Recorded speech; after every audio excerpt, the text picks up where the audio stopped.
Thursday, armed protesters plan to gather again at the state capitol in Michigan in what the organizing group, Michigan United for Liberty, a militia group, has branded Judgment Day. This is the third planned demonstration since Michigan has been under a stay-at-home order from Democratic Governor Gretchen Whitmer to slow the spread of the coronavirus. Ahead of Thursday's protest, comments were made in private Facebook groups threatening Governor Whitmer and lawmakers with violence, according to reporting by the Detroit Metro Times. When asked about the threats in a Wednesday appearance on ABC's The View, Whitmer said, "I would be not truthful if I said it didn't bother me. It certainly does." Whitmer added, "These protests, in a perverse way, make it likelier that we're going to stay in a stay-home posture."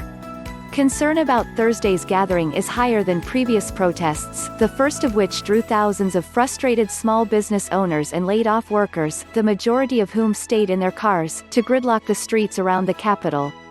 Then, 2 weeks ago, armed protesters brought signs that compared Whitmer to Hitler, showed nooses and Confederate flags. Some signs read, "Tyrants get the rope."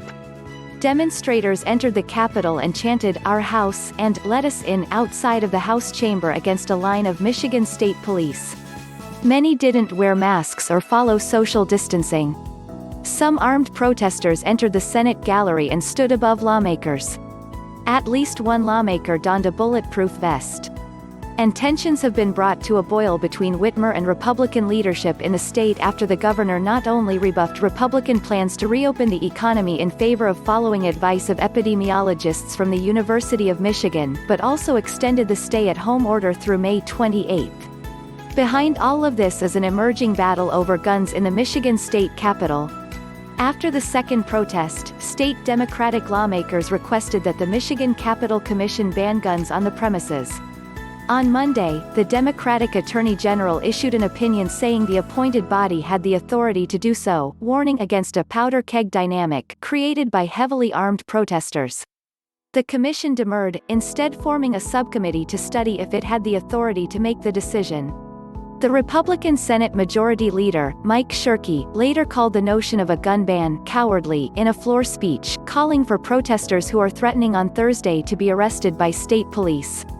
Both the governor and attorney general noted Wednesday that protesters could be charged with brandishing if they are threatening to others.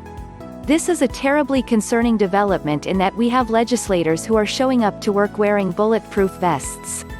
That is disenfranchising thousands of people in our state if their legislator doesn't feel safe enough to go to work and to do what their job is, said Whitmer in her interview on The View.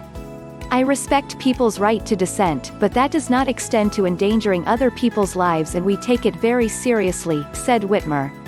Both the State House and Senate, whose schedules are decided by Republican leadership, are adjourned through Tuesday next week.